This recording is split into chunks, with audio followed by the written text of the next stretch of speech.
આજે થરાદ મુકામે બનાસકાંઠા જિલ્લા કોંગ્રેસ સમિતિ દ્વારા આયોજિત આ પત્રકાર વાર્તામાં ઉપસ્થિત બનાસકાંઠાના લોકપ્રિય સાંસદ ગેનીબેન, જિલ્લા પંચાયતના પૂર્વ સદસ્ય માંગીલાલભાઈ, તાલુકા કોંગ્રેસ સમિતિ પ્રમુખ પ્રધાનજી અને મોટી સંખ્યામાં ઉપસ્થિત આ વિસ્તારના સૌ પ્રતિષ્ઠિત પત્રકાર મિત્રો, આપ સૌનું આ પત્રકાર વાર્તામાં હાર્દિક સ્વાગત કરું છું. ખાસ અગત્યની પ્રેસ વાર્તાનું કારણ કે જે કોંગ્રેસ પાર્ટીની 21 તારીખે જન આક્રોશ યાત્રા ઢીમાથી નીકળી થરાદથી ને આજે અંબાજીથી ને આગળ જઈ રહી છે, ત્યારે થરાદ ખાતે જ્યારે યાત્રા આવી એ વખતે શિવનગરની અંદર શિવનગરના લોકો દ્વારા એક જન સંવાદનો કાર્યક્રમ રાખવામાં આવ્યો હતો. આની અંદર કોંગ્રેસના પ્રમુખ અમિતભાઈ, વિરોધ પક્ષના નેતા તુષારભાઈ, ગેનીબેન, જિગ્નેશબેન, કોંગ્રેસનો છેક મુકુલ વાસનિકથી લઈને તમામ હોદ્દેદારો હાજર હતા. અને એમની જે રજૂઆત હતી કે એમને સનદના પ્લોટો, જે સનદ જે કોંગ્રેસના સમયે પ્લોટ મળ્યા એની સનદ નથી મળતી, પીવાનું પાણી નથી મળતું, અને મહિલાઓની ખાસ રજૂઆત હતી પીવાનું પાણી નથી મળતું, પણ અમારા વિસ્તારની અંદર દારૂ અને બધી એટલી બધી થઈ ગઈ છે કે કોઈ ઘર બાકી નથી. દારૂ સુધી લિમિટ હતી ત્યાં સુધી બરોબર હતું, પણ ડ્રગ્સ, સ્માઇક, એમડી જેવા અલગ અલગ જે કેફી પદાર્થો છે એનું સેવન એટલું થઈ ગયું છે કે દર મહિને 2 છોકરાઓ આ થરાદની કેનાલમાં આપઘાત કરી રહે છે. કારણ કે આ ડ્રગ્સના રવાડે ચડી ગયા હોય અને પૈસા ના હોય, ક્યાંક પરિવારમાં ત્રાસ આપતા હોય છતાં પૈસા ના હોય, તો છેલ્લે પગલું એ ડ્રગની તડપના લીધે સુસાઇડ સુધી જતું હોય છે. એ રજૂઆત હતી. યાત્રા આગળ જતી તો અમિતભાઈએ જિગ્નેશભાઈને કીધું તમે આમને લઈને પોલીસ સ્ટેશન જાઓ ને એમની જે રજૂઆત છે એ તમે ત્યાં કરો. અને એના ભાગ સ્વરૂપે જે લોકોની, મહિલાઓની ખાસ રજૂઆત એના ભાગ સ્વરૂપે જિગ્નેશભાઈ મેવાણી પોલીસ સ્ટેશન ગયા. અને પોલીસ સ્ટેશનમાં જઈને પણ એમને, ચાહે પોલીસ અધિકારી હોય કે સાથે આવેલા લોકો હોય, તમામ લોકોને પણ કીધું કે તમે જો દારૂ પીઓ છો ત્યારે આ વેચે છે, તમે આવું ડ્રગ્સ લો છો ત્યારે વેચે છે. પોલીસ અધિકારીઓને પણ કીધું કે તમે જો આવા ખોટા કામ કરશો તો સસ્પેન્ડ થવું, મતલબ પટ્ટા ઉતરવાનો મતલબ શું કે તમે દારૂનો ધંધો કરાવો, ડ્રગ્સનો ધંધો કરાવો, તો આવો ધંધો કરાવતા પકડાશો તો ઓટોમેટિક સસ્પેન્ડ થશે. પટ્ટા તો સસ્પેન્ડ થશો તો તમારા આમદે બકર પત્તા ઉતરી જવાના છે. જે રીતે દારૂ સુધીની લિમિટ તો હું બહુ કહેવાય, પણ ડ્રગ્સનું જે 1000 છોકરાઓ આ થરાદની અંદર લતે, હું હાલના એસપીનો આમાં કોઈ રોલ નથી, કેમ કે હજી હમણાં 15 દિવસથી આવ્યા, હાલના પીઆઈનો રોલ નથી, આમાં 15 દિવસથી આવ્યા. પણ છેલ્લા 3-4 વર્ષથી જે પણ અહીંયાના ડીવાયએસપી હોય કે પીઆઈ કક્ષાના અધિકારીઓ હતા કે જે તે વિસ્તારના પોલીસના હતા કર્મચારીઓ, એમને ખબર નથી કે થરાદમાં ક્યાં ડ્રગ્સ વેચાય છે, એમડી વેચાય છે, કોકીન વેચાય છે, દારૂ વેચાય છે, એમને નથી ખ્યાલ. આની 4 વર્ષ પહેલા પણ આજના શિવનગરની મહિલાઓએ પોલીસ સ્ટેશનનો ઘેરાવ કર્યો, અને ફરીથી જ્યારે મહિલાઓની રજૂઆતના લીધે ત્યાં રજૂઆત કરવા આવ્યા. પોલીસને શરમ આવવાની જગ્યાએ ગઈકાલે જે થરાદની અંદર જે રીતે બંધ કરાવવામાં આવ્યું, તો શું થરાદની પોલીસ અથવા તો થરાદના ભાજપના આગેવાનો દ્વારા જે આયોજિત આ રેલી હતી, તો એ લોકો ડ્રગ્સને પ્રોત્સાહન આપવા માંગે છે, ડ્રગ્સના જે વેચાણ કરતા આરોપીઓને, એમડી, ચરસ કે સ્માઇકના જે વેચાણ કરતાઓને ગઈકાલે જે રીતે પ્રોત્સાહન આપી રહ્યા હતા, જબરજસ્તી દુકાનો બંધ કરાવી રહ્યા હતા. અમારી માંગણી છે કે ડ્રગ્સ નાબૂદ થવું જોઈએ. એમડી, સ્માઇકના વેપારી જે યુવાધન બરબાદ થઈ રહ્યું છે એ બરબાદ ના થાય એના માટે રજૂઆત છે. પણ જે રીતે આખી ભુજ રેન્જમાં જેટલી પણ પોલીસ કચેરીઓને પરિવારના નામે જે રીતે ગઈકાલે વિરોધ પ્રદર્શન થયું, એમાં તો 100% લાગે છે જાણે પોલીસને એમના હપ્તા બંધ થઈ જવાના હોય, અને હપ્તાની લાઈનમાં કાલે પરિવારને આડે લાવીને કાલે મોટા ભાગના ભાજપના હોદ્દેદારો હતા, જે ભાજપ સમર્થિત લોકો હતા, વેપારી દુકાનો બંધ કરાવનારા પણ એ આ ભાજપ સમર્થિત લોકો હતા. અને આ એવા લોકો હતા જેના પર ભૂતપૂર્વ બુટલેગર રહ્યા હોય, ભૂતપૂર્વ ક્યાંક દવાની દુકાનમાં નાર્કોટિક્સ જેવી જે ગંભીર દવાઓ હતો એ વેચાણ કરતા, જેના પર કેસ થયા એવા લોકો હતા, કે જેને જુગારના ધંધા સાથે જોડાયેલા એ લોકો હતા. એ આખી જે આ ભીડ લઈને આવનારા લોકોનો પાછળનો બેકગ્રાઉન્ડ પણ ચેક કરો, કોણ હતા આ લોકો જે આ રેલી કાઢી હતી ગઈકાલે થરાદમાં. જબરદસ્તી દુકાનો, કઈ પરવાનગી હતી રેલી કાઢવાની? કોઈ રાજકીય પાર્ટી રેલી કાઢે તો પરવાનગી લેવી પડે. ગઈકાલે જે પોલીસ જે 3 વર્ષ જેના રાજમાં વિસ્તારમાં દારૂ અને ડ્રગ્સનો પ્રવેશ કર્યો એમની આગેવાની પોલીસવાળા હતા જે આગળ ચાલતા હતા દુકાનો બંધ કરાવતા હતા. તો એ પોલીસવાળાને ખબર નથી ક્યાં ડ્રગ્સ વેચાય છે. તો ધારો કે જિગ્નેશભાઈ મેવાણીને જો શિવનગરમાં લોકો જઈને બતાવતા હોય કે અહીંયા ડ્રગ્સ વેચાય છે, તો એ ત્યારના ભૂતપૂર્વ થરાદના વહીવટદારો નથી ખબર કે અહીંયા ડ્રગ્સ વેચાય છે. આ દવાની દુકાનની અંદર સિરપને ગેરકાયદેસર રવાડે ચડાવે છે, એ ખ્યાલ નતો કે અહીંયા સિરપ વેચાય છે. શરમ આવવાની જગ્યાએ ગાજવાની વાત કરે, દબાવવાની વાત કરે. આ તો ભાજપની એવી ઓપેન્ડી થઈ ગઈ લાગે છે. કોઈ પણ વિરોધ કરે તો આવી રીતે સામે કોકને લાવીને એમનો વિરોધ કરાવો એટલે વિરોધ કરતા લોકો બેન થઈ જાય. સંપૂર્ણ કોંગ્રેસ પાર્ટી હોય કે તમામ લોકો જેના પરિવારો આના ડ્રગ્સના લીધે બરબાદ થયા છે, દારૂના લીધે બરબાદ થયા છે, તમામ લોકો જિગ્નેશભાઈ મેવાણી સાથે ઊભા છે. અને જિગ્નેશભાઈ મેવાણી એકલા નહીં, આ તમામ લોકો થરાદના લોકોની વાત છે. તમે અત્યારે નાના નાના ગામડામાં જશો ત્યાં પણ એમડી ચરસ આ બધું વેચાઈ રહ્યું છે. હું તો ભગવાનને પ્રાર્થના કરું કારે જે રેલીમાં જે લોકો હતા એમના પરિવારના લોકો પણ, એમના પરિવારના છોકરા છોકરીઓ પણ આના રવાડે ના ચડે એ હું ધરણીધર ભગવાનને પ્રાર્થના કરું. અને હું હવે આપણા સાંસદ જ્ઞાનીબેનને પણ કોઈ આ બાબતે વાત કરશે. આગામી સમયમાં આ થરાદની અંદર હોય કે આખા ગુજરાતની અંદર હોય, કોંગ્રેસ પાર્ટી દારૂ અને ડ્રગ્સના વિરોધમાં મોટી ઝુંબેશ ઉપાડવાની છે.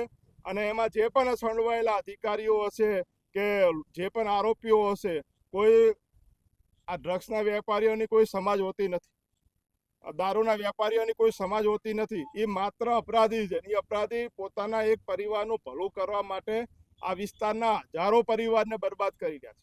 તમે શિવનગરમાં જઈને પૂછ્યું છે કે દર મહિને કેટલા લોકો સુસાઇડ કરી રહ્યા છે? બબ્બે નાના એક પરિવારના 3 લોકો સુસાઇડ કરી, બબ્બે લોકો સુસાઇડ કરી, માત્ર આ ચરસ ગાંજા કે એમડી સ્માઇકના રવાડે ચડી. આ શિવનગર વિસ્તાર તો એવો વિસ્તાર હતો કે વગર ભણેલા ફેશન ડિઝાઇનરો છે, વગર ભણેલા ઇન્ટિરિયર ડિઝાઇનરો છે, આર્કિટેક્ટો છે, એન્જિનિયરો વગર ભણેલા છે.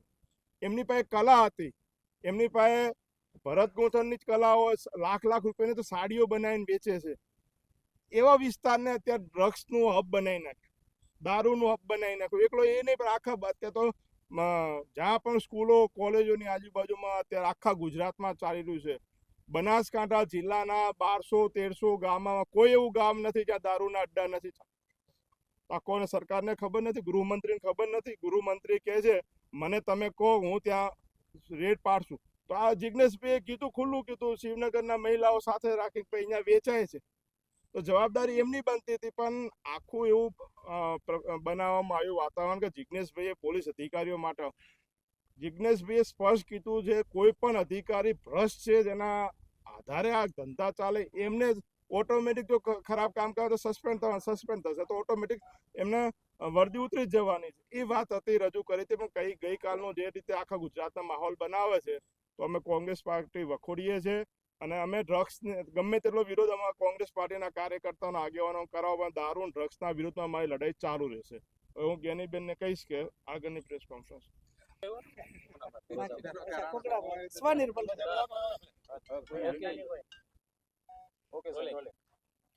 આજે થરાદ મુકામે થરાદના અહીંયા પત્રકારો, વિવિધ તમામ ચેનલોના પત્રકારો, એમને સૌને અમે સામેથી કોંગ્રેસ પાર્ટીના પ્રમુખશ્રીએ બોલાવીને એક પ્રેસ કોન્ફરન્સ કરવા માટે બોલાવ્યા છે.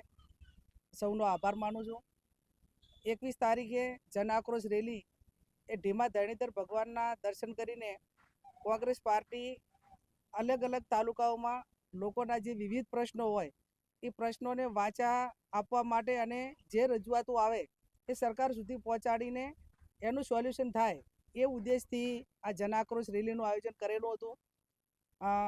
ઢીમાથી દર્શન કર્યા પછી જાહેર જનસભા સંબોધી અને થરાદ કે જ્યાં શિવનગરના તમામ મહિલાઓ હોય, યુવાનો હોય, વડીલો હોય, એમને એક જનસંવાદ કાર્યક્રમ એટલે કે એમના વિવિધ પ્રશ્નો સાંભળવા માટેનો એક કાર્યક્રમ રાખેલો હતો. એમાં ત્યાંની મહિલાઓની મુખ્ય રજૂઆત હતી કે બીજું તો બધું સરકારની યોજનાઓનો લાભ મળે ના મળે અમે ચલાવી લેશું, પણ અમારા દીકરા, અમારા ભાઈઓ, અમારા ઘરવાળા એ આ દારૂ, ડ્રગ્સ, એમડી વિવિધ કેફી પદાર્થોના હિસાબે જે બરબાદ થઈ રહ્યા છે, અમને હેરાન કરે છે, ઘર આખું બરબાદ થઈ રહ્યું છે, કાંઈક કરીને તમે અહીંની લોકલ પોલીસને ભલામણ કરો કે જેથી કરીને આ બંધ કરાવે અને અમારે શાંતિથી અમને જે અમારું જીવન છે જીવવા દે. આટલી વાત જ્યારે લોકોએ મહિલાઓ કરી ત્યારે સ્વાભાવિક છે કે જન આક્રોશના ભાગરૂપે આવ્યા હોય. વિરોધ પક્ષ તરીકે અમારી ફરજ છે જે વાત લોકો કરે એની વાત વહીવટી તંત્ર સુધી પહોંચાડવાની. એના ભાગરૂપે જિગ્નેશભાઈ એ તમામ મહિલાઓ સાથે લોકો સાથે ત્યાં પોલીસ સ્ટેશન ગયેલા હતા અને એમણે જે મહિલાઓની વાત હતી એ પોલીસના અધિકારીઓને વાત કરી કે ભાઈ આ રીતની આ બદીઓ છે. એ હદે વાવ થરાદ આ તાલુકાઓમાં એમડી હોય, દારૂ હોય, ગાંજો હોય, કેફી પદાર્થો ને એમાં ખાસ કરીને એમડીના હિસાબે ઘણા યુવાનો 1000થી વધારે નવું યંગ જનરેશન વિવિધ સમાજના દીકરાઓ અહીંયા રવાડે ચડ્યા છે. આર્થિક પરિસ્થિતિ એમની આ વસ્તુ ખરીદવા માટેની સક્ષમ ના હોય ત્યારે ક્યાંક ઘરમાં ચોરીઓ છે, ક્યાંક ઝઘડા છે, ક્યાંક હવે એ બધું કરી રહ્યા છતાં પણ પૂરું નથી થતું તો ક્યાંક ને ક્યાંક કેનાલોમાં પડીને સુસાઇડ કરવા માટેની ઘટનાઓ અનેક બની છે અને આવનાર સમયની અંદર આનાથી પણ ઘણી ઘટનાઓ બનવાની છે. ત્યારે એને આગળ આ વસ્તુઓ જે રીતે ઓછી થાય એના માટે કરીને એમણે વાત પણ ત્યાંના અધિકારીઓ સાથે કરી. ગઈકાલે એમણે જે કંઈક પટ્ટા ઉતરાવવા માટેની વાત કરી તો સ્વાભાવિક છે કે ગાંધીના ગુજરાતમાં તમામ કેફી પદાર્થોનું વેચાણ ઉપર પ્રતિબંધ છે. ચાહે દારૂ હોય, ડ્રગ્સ હોય, આપણો ગાંજો હોય કે જે વિવિધ તમામ પ્રકારની જે નશા વસ્તુ કહેવાય, કેફી પદાર્થો કહેવાય, એના ઉપર વેચાણ ઉપર કાયદાની જોગવાઈમાં બંધારણ પ્રમાણે બંધ છે અને એ ચાલુ હોય તો સ્વાભાવિક છે કે ગૃહ વિભાગના કાયદા કહે છે કે જે વિભાગમાં જે એસપી હોય, પીઆઈ હોય, પીએસઆઈ હોય કે જે પોલીસના એલસીબી હોય, જે કંઈ એમની હોમ ડિપાર્ટમેન્ટની જેટલી પણ એક કાયદો અને વ્યવસ્થા જાળવવા માટેની જવાબદારીવાળો સ્ટાફ છે એમને જે હદમાંથી પકડાય એના માટે કરીને કાર્યવાહી કરવા માટેના કાયદાની અંદર જોગવાઈ છે. અને ધારો કે કોઈ પીઆઈના અંડરમાં, કોઈ ડીએસપીના જિલ્લાની અંદર ડ્રગ્સ, દારૂ કે એમડી કે આ પકડાય તો એને કાયદાની જોગવાઈમાં એને કાર્યવાહી કરવા માટેની જવાબદારી એ ગાંધીનગર કે ગૃહ વિભાગની છે અને એના જ્યારે કાર્યવાહી થાય ત્યારે એ અધિકારીઓ સસ્પેન્ડ થતા હોય છે. સસ્પેન્ડ થાય એટલે ઓટોમેટિક એના જે કંઈ એની જવાબદારી છે એ એના ઉપર ડ્યુટી ઉપર રહેવા દેતા નથી. તેને એક જાતના એને કહેવાય કે પટ્ટા ઉતારવાની વાત તો એક આપણે એક અનલીગલી પણ સત્તા ઉપરથી એટલે કે ડ્યુટી ઉપરથી એને દૂર કરવામાં આવે છે. આ રીતે કાયદાની વાત એમણે કરી હતી પણ હું માનું છું ત્યાં સુધી હદ કરી છે. અહીંના બુટલેગરો કે જેમને એક ભીડ ભેગી કરવા માટે કરીને જાણે એમને આમ બીડું ઝડપ્યું હોય અને એમને ગઈકાલે થરાદની અંદર મહિલાઓને આગળ કરી. હું તો એ મહિલાઓને પણ વિનંતી કરું છું કે જે તમારા પરિવારમાંથી કોઈ નોકરી કરતું હોય કે જે હોય, તમને સ્વાભાવિક છે કે એમના માટે લાગણી હોય, એમાં એ લાગણી સાથે કોઈ એ રીતે થયું હોય તો તમારો જે કહે છે આત્મા કે તમારો જે કે છે એ પણ દુભાય. પણ વાત એટલી છે કે તમે બધાએ જે રેલી કાઢી એ અમને પોતાને એવું લાગે છે કે બુટલેગરોને એને પ્રોત્સાહન આપવા માટે અને ડ્રગ્સ હોય, દારૂ હોય, ગાંજો હોય કે કેફી પદાર્થો વેચવાવાળાને પ્રોત્સાહન આપતું આ એક રેલીનું આયોજન કર્યું હોય અમને પોતાને લાગે છે. પોલીસ અધિકારીઓ એને એમ લાગતું હોય કે અમારું સૌમાન ગવાણું છે અને અમારા માટે જિગ્નેશ મેવાણીએ અમારું અપમાન કર્યું છે તો આ ગુજરાતની અંદર ઘણા ઈમાનદાર અધિકારીઓ છે વિભાગની અંદર. આપણે બધા જ હપ્તાવાળા છે ને બધા જ આ વસ્તુને પ્રોત્સાહન આપે એવું કહેવાનો પણ અર્થ અમારો નથી. ભૂતકાળની અંદર અમરેલીમાં નીલપ્રીત રાય કરીને એસપી હતા કે એમણે એક એવું ઉદાહરણ આખા ગુજરાતમાં પૂરું પાડ્યું. 2010ની બેન્ચના જ અધિકારી છે કે જ્યારે એમની બદલી થઈને ત્યારે હજારોની સંખ્યામાં લોકો એમને વિદાય આપવા માટે આવ્યા હતા. કરી બતાવો આવું કંઈક તો અમે કોંગ્રેસ પક્ષ તરીકે સન્માન કરીશું ને હાજર રહીશું અને જાહેરમાં વખાણ કરીશું કે અહીંના ડીવાયએસપીએ આ તમામ બદીઓ ડાબી છે. તમામ બુટલેગરો જે બેફામ હતા એમને કંટ્રોલ કરીને અહીંયા લોકોને કાયદો ને વ્યવસ્થા પૂરું પાડ્યું છે. મહિલાઓની સુરક્ષા માટે પૂરું કામ કર્યું છે. યુવાનોને બરબાદ થતા બચાયા છે. આવું કામ કરશે ને તો અમે પોલીસને જાહેરમાં અભિનંદન આપશું. ક્યાંક વિધાનસભાનું ગૃહ હશે તો પણ એમનું નામ જોગ અભિનંદન આપશું. પણ કરોડોના હપ્તા લેવા છે અને બીજા ગરીબ પરિવારોને બરબાદ કરવા છે. હું તો એમ માનું છું કે નાની ઉંમરે જે મહિલાઓ વિધવા થાય છે અને એમના બાળકો રઝળે છે. એમને આ સમયની મોંઘવારીની અંદર એક પતિ વગર કઈ રીતે બાળકો મોટા કરવા ને એ જે કરતું હોય ને એને ખબર હોય. અને જે દારૂના કેફી રવાડે ચડેલો કોઈ પણ યુવાન એ કેટલી હદે થાય છે એ અનેક દાખલા જોયા છે કે મા બાપને મારવાથી કરીને, ચોરીયાથી કરીને, બાળકોને હેરાન કરવાથી કરીને તમામ પ્રકારની હદો વટાવતો હોય છે. ત્યારે અમારો કહેવાનો અર્થ એટલો જ છે. અને હું તો એમ કહું છું કે રાજકીય વિલ પાવર વાપરો, એક એવી હરીફાઈ કરો ને કે આખા ગુજરાતની અંદર આ થરાદ વાવ થરાદ જિલ્લો હોય કે વાવ વિધાનસભા હોય કે થરાદ વિધાનસભા હોય, એવો ટાર્ગેટ નક્કી કરો અને એવો સંકલ્પ કરો કે અમે રાજકીય વિલ પાવર સાથે કહીએ છીએ કે અમારી વિધાનસભાની અંદર એક પણ ટીપું દારૂ મળે તો અમે ત્યાંના લોકલ અધિકારીઓની સામે કાર્યવાહી કરવડાવશું. અને અથવા તો ગુજરાતના લોકો માટે કે વિધાનસભાના લોકોએ કે જેને ખોબલે ને ખોબલે વોટ આપીને ક્યાંક તમને ઊંચા પદો ઉપર બેહાડ્યા છે, તમારા ઉપર ઘણી આશા અપેક્ષાઓ હતી, અને આશા અપેક્ષાઓનો વિલ પાવર વાપરીને એક એવું ઉદાહરણ પૂરું પાડો કે જેથી કરીને અમારે એક વિપક્ષ તરીકે અભિનંદન આપવાના થાય. ચાહે રાજકીય વિલ પાવર વાપરવાનો હોય કે બ્યુરોક્રેસી એટલે અધિકારીઓએ એનો પાવર વાપરવાનો હોય. તો આ બાબતમાં જે આ જિગ્નેશભાઈ માટે કરીને કે એક દબાવવા માટે, અને અમે ડંકાની ચોટ ઉપર કહીએ છીએ કે આજે ખોટું થતું છે તો અમે બોલીશું, કાલે બોલીશું, ભૂતકાળમાં બોલ્યા હતા, વર્તમાનમાં બોલીશું અને ભવિષ્યમાં પણ બોલીશું. જ્યાં પણ બરબાદી થતી હશે ત્યાં મૂંગા મોઢે અમે સહન નહીં કરીએ. હા, અમે સ્વાભાવિક છે કે અમારી સત્તા નથી એટલે અમે અધિકારીને નથી બદલી શકતા, અમારી સત્તા નથી એટલે અમે એને સસ્પેન્ડ નથી કરી શકતા, પણ વિપક્ષ તરીકે અમારો અવાજ એ અધિકારીઓ સુધી પહોંચાડશું, મીડિયાના માધ્યમથી પહોંચાડશું અને લોકોના હિતમાં જે પણ ખરાબ થતું હશે એ ખરાબ રોકવા માટેના પ્રયત્નો કોંગ્રેસ પાર્ટી અમારી જવાબદારી છે અને અમે એમાં પૂરેપૂરા કરીશું. પટ્ટા ઉતારવાનું નિવેદન છે જિગ્નેશ મેવાણી, કોંગ્રેસ કઈ રીતની જોવે છે, આટલું મોટું નિવેદન કેમ કરવામાં? સ્વાભાવિક છે, જ્યારે વેદના હોય ને ત્યારે એનું ખૂબ દર્દ થતું હોય છે, અને દર્દ અને વેદના ભર્યા સંબંધ એક જે મહિલાઓની જે રજૂઆત હતી એ રજૂઆતના અનુસંધાને કદાચ જન આક્રોશ રેલી તો 21 તારીખે આવી, પણ આની અગાઉ પણ અનેક વખત મહિલાઓએ પોલીસ સ્ટેશનમાં જઈને આવેદનપત્ર આપ્યા છે અને આ બંધ કરવા માટે. અમે તો આવનાર સમયની અંદર આ તમામ જેટલા પણ દારૂના આડા ચાલે છે, જેટલા પણ એમડીના વેપારી છે, કેફી પદાર્થોના વેચાણ કરવા વાળાનું સર્વે કરાવવાના છીએ, ગામ વાઇઝ કરાવવાના છીએ, સિટી વાઇઝ કરાવવાના છે, મોડલા વાઇઝ કરાવવાના છે. અને આ તમામ લિસ્ટ અમે ગૃહ વિભાગને, જે તે એસપીને આપવાના છે, એમના પોલીસ વડા ઉપરના હોય એમને આપવાના છે અને ગૃહમંત્રીને પણ આપવાના છીએ.